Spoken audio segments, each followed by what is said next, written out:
Good afternoon, ladies and gentlemen. We're back with more podcasting, live podcasting. This is PodFest Asia, Sports Gaming Live Festival. And I'm really excited because I have a returning guest who was on the CMO Asia Podcast nearly a year ago. So he's back, and we are so super happy to have throwing coach of Liverpool Football Club, as well as many other teams around the world, who's coming on to grace this event and, of course, talk to us again for this live taping of a second episode. So without much further ado, let me just introduce my good friend, Thomas Gronnemark. How are you, my friend?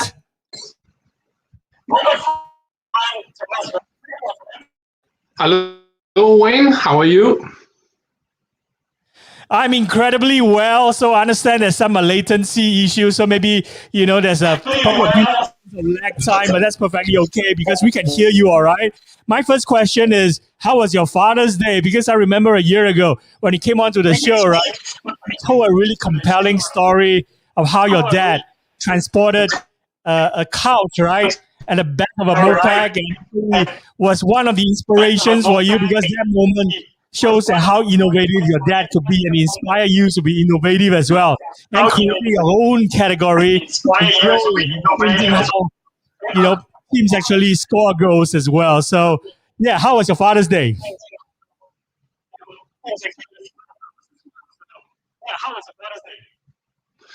Yeah, it's pretty fine. We're actually celebrating Father's on the 5th of June here in Denmark. So, where we celebrated that well. Sadly enough, my father died, 3 years ago. So, but of course, I still remember him. I still have a lot of inspiration from him as a dad. But we had a great Father's Day. Yeah. That's fantastic to hear. I think that special day is celebrated throughout the entire world, right? On different dates as well. I know that in Taiwan, I think it's celebrated on the 8th of August instead of, last weekend because, that in Taiwanese, Chinese, right, is pronounced as Papa, which actually stands for 8-8, which is 8th of August in Taiwan. So I understand they celebrate in different dates in Denmark as well. And let's talk about Denmark because I think today is probably a very exciting day for all 6 million Danish people because, after the Christian Eriksen scare, I think Denmark actually took their Euro 2020 second chance and beat Russia 4-1 and actually advanced to the next round. So how happy are you? Oh, it's just fantastic. It was a fantastic game yesterday, and we had to win to have just a small chance, and then at the same time Belgium had to win too. So the whole nation was behind the national team, and we are just so proud. We have actually been playing very well both against Finland but also against Belgium, but we got no points at all. So we are very happy, and I'm very optimistic before the game against Wales. So I think it's a beat. Of course, you shouldn't underrate. It's a fantastic team we have to beat Wales, and then I think we'll probably go up against, I don't know, Holland or so in the quarterfinal. But let's take on Wales first. So, but again, I'm totally happy for the team, and the whole nation is the same. When I'm talking to my Danish friends, especially you, right? I'm always, remembering 1992. That was the year when they weren't even supposed to be in that tournament, right? They took a chance and actually go on to win the European Championship in 1992. So do you think that this is going to be just like 1992 and, because the team is able to overcome adversity, right? And actually move on to the next round and actually became better and better and even become one of the key contenders and become, one of the favorites to win this tournament? Yeah, I said this accident, Christian Eriksen was, of course, really, not good. Of course, not for him, for the team. But afterwards, it's been giving us a boost. because we played well after that and winning the last game here. And yes, I think you can compare it a little bit too, because no one expected this accident with Christian Eriksen that we would play so well. And it was the same with the 92 teams. I think it was like a week before the 92 Euros, they were lying on their sunbeds in different places of Europe, like on vacation with a drink in their hand. And so I think it's you can say both teams are now energy, but also in a really relaxed mode. One expects that Denmark will win the Euros, and that's perhaps one of our biggest strengths. That one expect us to go in the semis or the final or so. But I think we can if we're playing. We showed against Belgium that we play well against the big team. So let's see what's happening there. And you mentioned the Christian Eriksen scare. I think he had a cardiac arrest and was on for a few minutes, right? Until, the medics, of course, together with the Danish players as well, they all huddled in a tight circle, shoulder to shoulder and eye to eye, heart to heart, right? And then embracing and joining in the outer ring of affection, belonging and hoping, that he'll be all right. And it's such a great news to see that, reading about his recovery. I think he's already been discharged from hospital. And we've seen this before repeated, I think, in sports over again when it's adversity, right? Or when there's a huge challenge. Normally, teams are able to actually use this to inspire them to actually go even further. So, just like that incident, we were all praying, for the countrymen when we saw those scenes happen live on our TV screens. Did you believe, what you were witnessing at the time when you saw, Christian Eriksen stumbling on the field, and what was going through your mind at the time as well? Were you truly worried?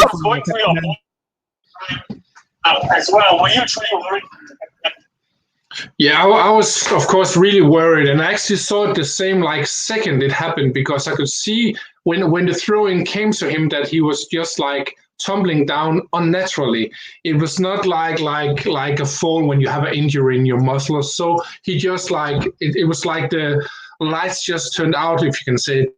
And so I knew it's very, very serious there. So.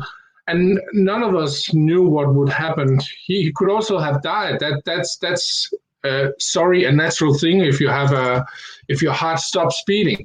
So, but luckily enough, his teammate, the paramedics, the doctor helped him, and we actually pretty lucky in Denmark, because the biggest hospital in Denmark, also Copenhagen, it lies like 200 meters from the national stadium. So all in all, you can say that if you should have a heart attack and your heart should stop pounding, that's perhaps the best place in the world it could happen. So of course there were people seeing it, and of course it was a traumatic thing to watch. But if you are looking at the survival of Christian Eriksen, it couldn't have happened a better place. So we're just so happy that he's taking the circumstances in that he's all right now. Of course, there'll be and so in the future what will happen with him now and so. But all in all, it ended well. So And before we move on to talk about throw-ins, especially during 2020 and some of your observations of how national team are actually handling throw-in situations, you did mention about the word throw-in. And of course, when we announced you coming on the show, we introduced you as the throw-in coach for Liverpool Football Club. But of course, you also do a lot of inspirational talks to teams around the world to educate them about throwing. We move on to that topic. I just want to maybe talk a little bit more about the moments after the Christian Eriksen scare, right? There were posts online on social media as well where people were disgusted that the camera will focus, on him lying on a pitch, and even zooming in on his wife, who was tearing up and absolutely worried sick, right? But of course, when the TV broadcasters, they broadcast this out of the world. Of course, we all forget that we will actually have an off switch if you want to actually not watch these kind of images. What happens to the Danish broadcasting in terms of will they focus, on either on the wife, on the spouse, or on Christian Eriksen? Or is it true that the Danish television actually decided to switch to a helicopter view? We showed footage of Copenhagen from above in a very respectful manner instead of what other broadcasters were doing. Yeah, you're totally right. They treated really respectfully the situation. DR1, the Danish TV station, where I saw the match. Of course, the first minute we didn't know what happened. No one knew what happened. Some people might just think that he was just like feeling ill or so. But as soon as the seriousness in the situation came through to people, then the TV station went to helicopter view, and so we didn't see all the awful videos and pictures from the the first aid help there, and his wife, of course, very, very unlucky, very sad, crying. We didn't see those pictures. I'm really happy with that, because why should we see it? It's not necessary. I think it's better to respect the privacy of the situation of Christian Eriksen, of his wife, of his teammates, and so.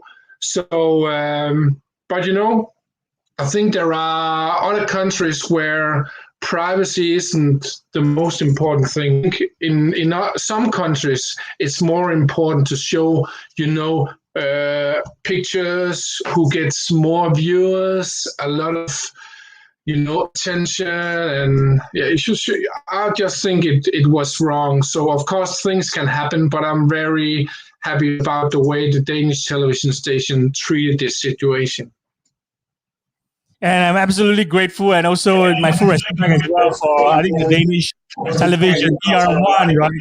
Really great job how Danish television, react very fast once they realized that Christian was actually fighting for his life. And I think it moved many people to tears. Even I think Mourinho as well, right? He was crying when he saw that because he's one of his former players, right? Was fighting for his life. So let's move on to the next hot topic. I think it's something that is very close to your heart, and this is where we can really pick your brains, because we know that Euro 2020 is ongoing, and it has basically the entire world, not just people or football fans in Europe, to the action on a pitch, right? Even in Asia and Singapore, everyone is staying up, at really insane hours at midnight or 3 a.m. to watch the live games. I was up at 3 a.m. watching Denmark play Russia, for example. So, I barely had a lot of sleep recently. Just want to ask you about your observation, because you definitely were monitoring, in terms of the general level, you throw in at the Euro 2020. Do you find that the level is alarming? Because I'm sure that you're hoping, like me as well, fans who are watching and learning and actually starting the game, right? We are hoping for more quality, and we see so many basic throw-in mistakes, right? So, would you love to actually have 35 minutes one of these teams that are, screwing up their throw-ins? Yeah, I couldn't really hear the last part what you said, but I'll just say, as you said too, I think the general quality of the throw-ins are pretty bad. What I'm seeing, I've like hope. I've been coaching in Liverpool for 3 seasons now. Been coaching in a lot of other clubs. I've been giving a lot of advice to people, of course not directly, but more like what should you focus on. But I just think the quality of the throw-ins from the national teams here at the Euros is very disappointing, because they're doing a lot of basic things wrong. For example, they are putting their teammates in pressure situations almost all the time. It's really clear for me to see that they're also not treating the throw-ins as team thing. The runs. So if there are any runs at all and movements, it's more individual based. It means that perhaps the player is just running back and forth to create space for himself. But you're create way much space when you're created as a team. So, and it's also clear for me to see that they don't really know what to do in the different zones and so and of course I know that national teams don't have the same time as club teams, but still I'll say that like before the Euros they're together like I think 3 weeks or so. You don't have to use 10 hours to throw. You can use 1 or 2 hours because it's a situation that happens a lot. And I'm not only talking about the attacking throw-ins, also the defending throw-ins. So I could easily help a team at the Euros with only like 45 or 60 minutes of training. It will make a really big difference on not only the quality of the throw-ins, but also the general quality of the game and chance of winning.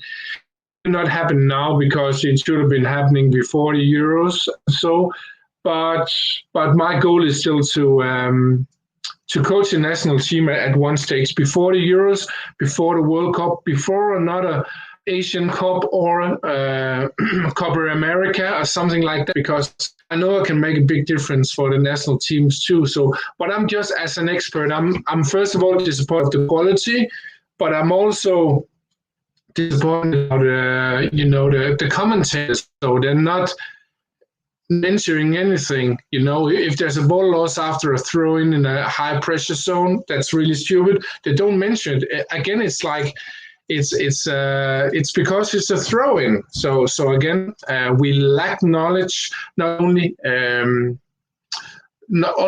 players, also for the commentators and pundits. So, for example, Denmark against Belgium. All in all, it was a really good game and well played by Denmark, especially. Belgium was really effectively half. But both teams had like really horrible throw-ins, but no one sees it. You just accept it. Oh, it was a good game. Yes, all in all, it was a good game. But one of the teams, if they had like better throw-ins, that could be like have put the game in one or another direction. So yes, there's some potential of improving teams there. Absolutely. I think it wasn't too long ago after Liverpool, right? My favorite team, of course, lost our Champions League final. I think it was against Real Madrid.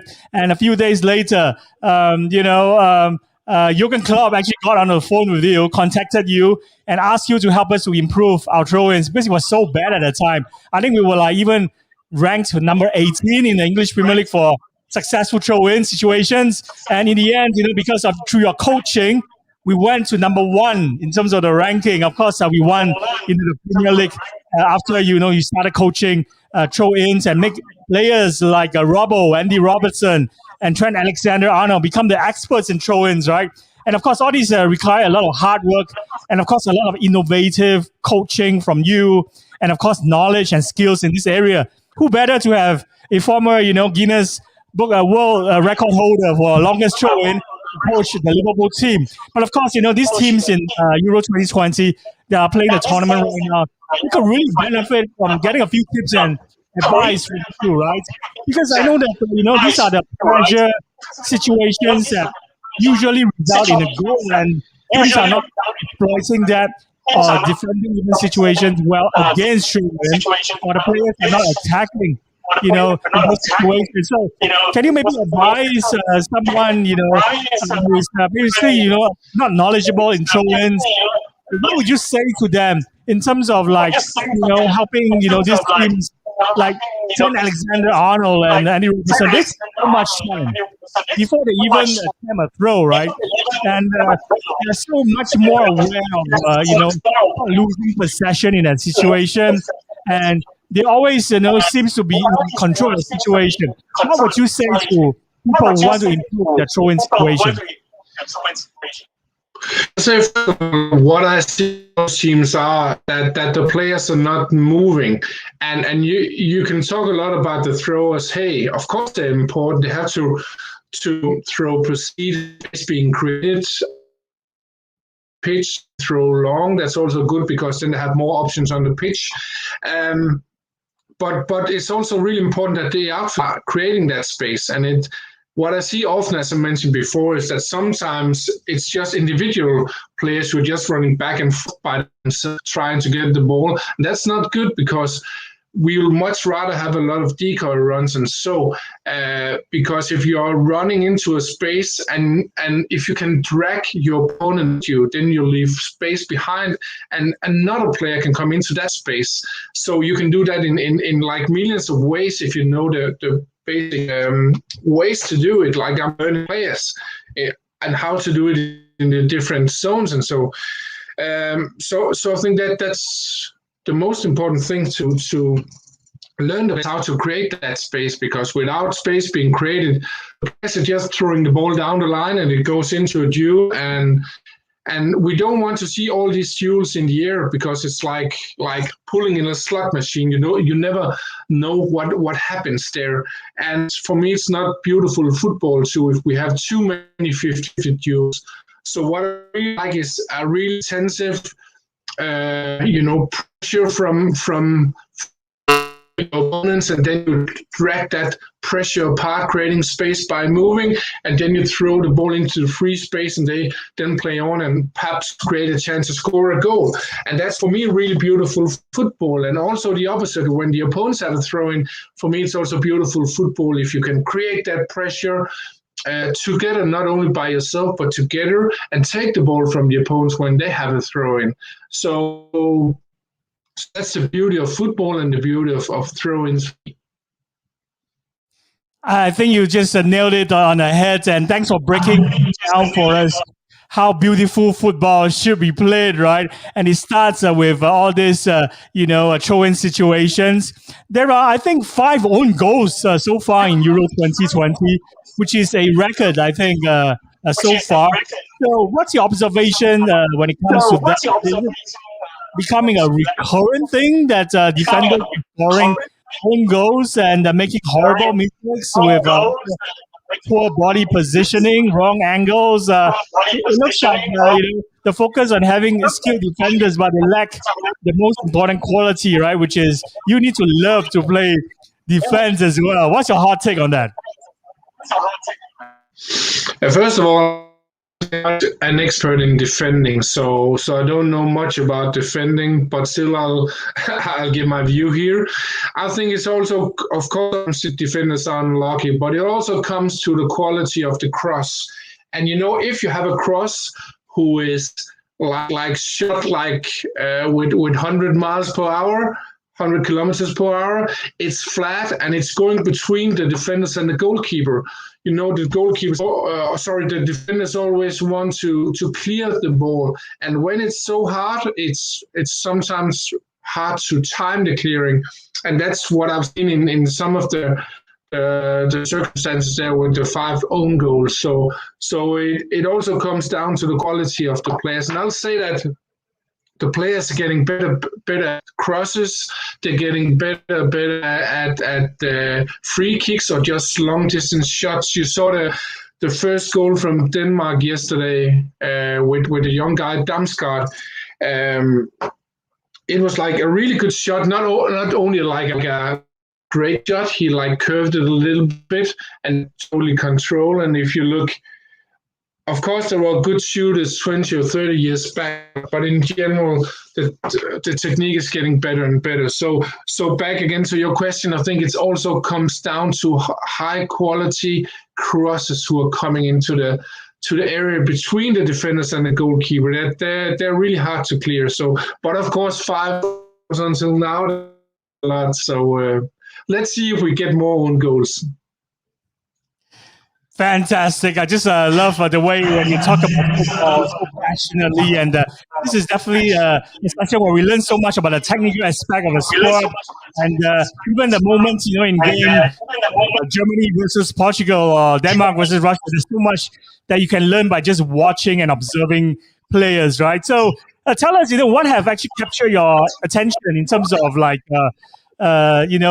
developing even newer or innovating new ways of coaching players how to do throw-ins. Do you see a lot of technological advancement in terms of putting players and simulating situations like that? especially, we know that during the pandemic, right, everyone's spending more time with our VR headsets. So is that another area that you think that there's a lot of development, and you think that even coaching, like for example, you are maybe based in Denmark, for example, and in order to actually fly to Singapore right now is impossible because we are still not nailed this COVID situation.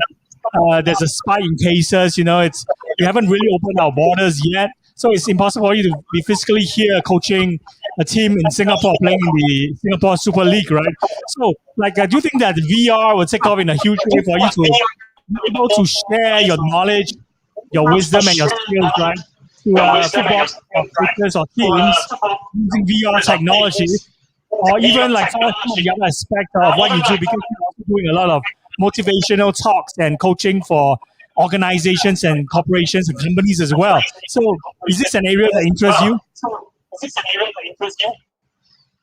Yeah, I think it's exciting, and I'm already now doing a lot of online work with analysis and so explaining things, also online talks, and so I haven't been going into the VR yet, but I think that'll be a part of the sure part. I'll still prefer to be on the pitch together with the teams because that's where I'm like having the time of my life, because when you're on the pitch standing directly in front of the players or the coaches, you can give much better and advice. So for me, you also work with the emotions. You can work with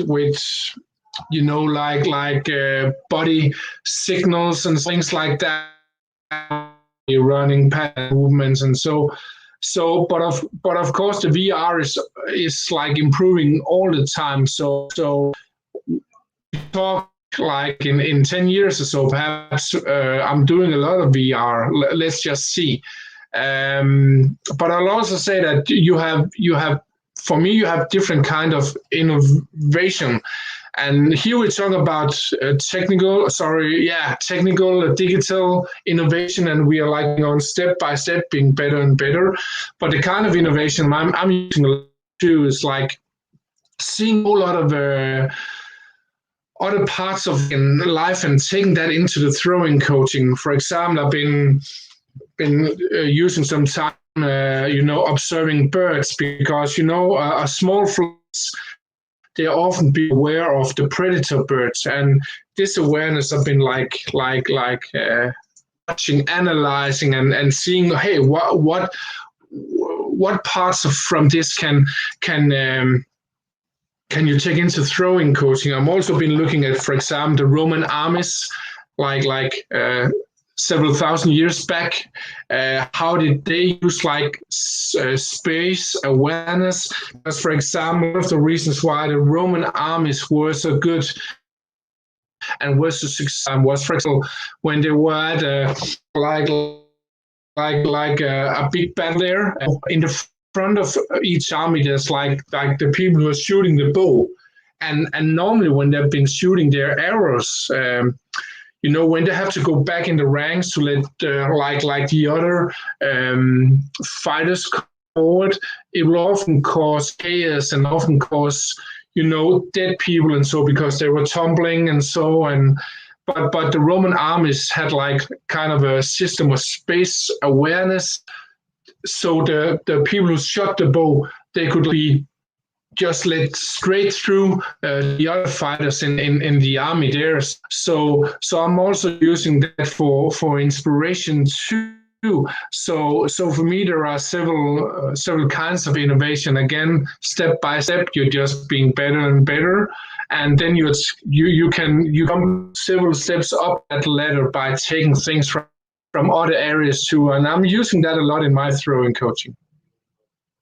And this is the reason why you're so successful in what you do, because you're basically inspiration from even Roman, warfare strategies, or even from watching and observing birds.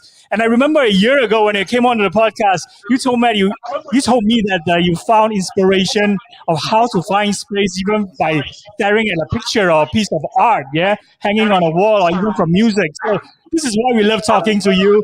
Someone who actually, is always innovating 24/7, pushing the boundaries, and always learning. And at the same time, you're creating your own category because before you appeared on the scene, there were no books about throw-ins. No one is teaching throw-ins to players, and of course, he improved.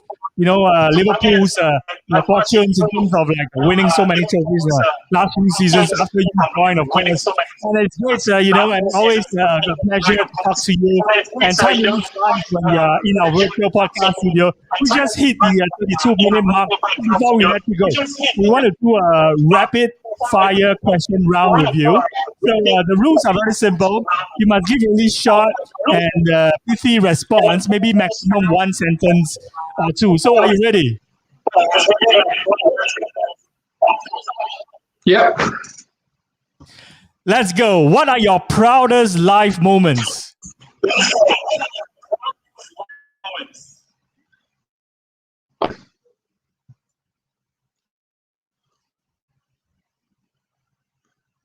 Yes, when my kids were born. What do you want doing less of in 2021?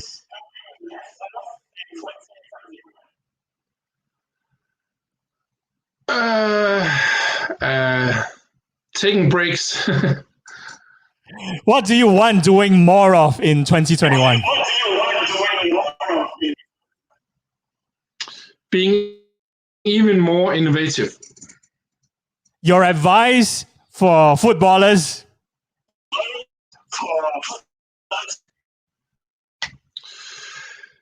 Get so much help and knowledge as possible. Your score prediction for Denmark against Wales. Who will go through? 2-0 to Denmark. Any future ambitions or side projects in the pipeline?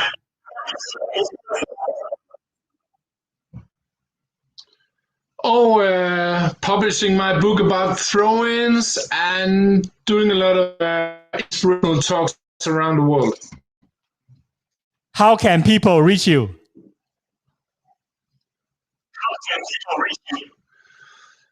Just go to thomasgronnemark.com or find me on all social media like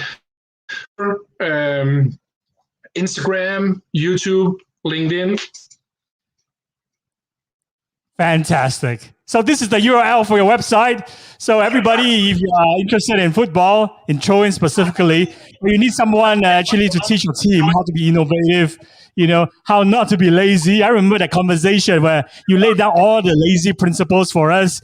The link for our replay of that particular live tape episode that we recorded with you a year ago will be up on our link very shortly. So do check it out as well. So thank you so much, Thomas, for coming on yet again. Any last words or messages for our audience listening in Asia?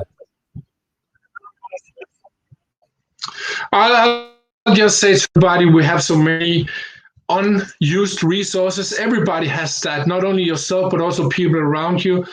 Share your knowledge, help people, get help yourself, be kind, and then all this unused knowledge will come out. All this will come in. We can create fantastic things together. Fantastic. On that note, we'll say goodbye to you reluctantly. I hope to see you very soon when we catch up once again on this podcast. So take care, my friend, and good luck to Denmark, and hopefully you win this Euro 2020 tournament. Goodbye. Cheers. Bye-bye. And that's Thomas Gronnemark. Do check out his website, thomasgronnemark.com. He's posting a lot of great content on the website, as well as the YouTube channel, which is a really successful YouTube channel. So many coaches, even the people in the football fraternity that I speak to, right, actually use that YouTube channel as a Bible as well for them to actually enhance their throw-in skills and improve their throw-in situations that we see so many national teams actually screwing up during this Euro 2020 tournament. So do head on over there. He also has a very cool newsletter. His lifelong passion for football throw-ins is shown in everything that he do. And you can even subscribe for books and courses and find out more on his website on how he helps football coaches all over the world. Jurgen Klopp, a Liverpool football club coach and manager, said this about Thomas. We brought in Thomas and he changed our throw-in game completely. So make sure you go check that out. And I'm going to make a short service announcement before I actually depart and actually take a 4-hour break before our next session for our NFT Live Festival and also for the Metaverse Festival. Basically, we have a new channel. It's called Substack, where you can actually find excerpts and replays and even some of our thoughts and ideas or upcoming guest announcements and schedules, where you can follow, closely to the action over here in PodFest Asia. It's the URL for that is podfestasia.substack.com. Find out how you can also become a supporter, get access to some cool bonus episodes or classic replays that we dust off that we release every month for supporters only. So the URL is in the scrolling banner right below as well. So it's right below Thomas Gronnemark's banner. Yeah, that's the one, the PodFest Asia. .substack.com. So with that's the end of this broadcast. I'll be back at 8:30 p.m. for the Metaverse Festival, where we have Leisures K, who is actually a very successful host himself for VR Essentials, which is another great VR YouTube channel where you learn all about VR technology and the AR world and the Metaverse. He'll be coming on to maybe share with us about Facebook's intention to actually run ads during in-game on the VR headsets that they're actually selling at a fraction of price. So much more on that later on. I'll see you very shortly. So in the meantime, this is Wayne Chung, host of this podcast, checking out. Goodbye.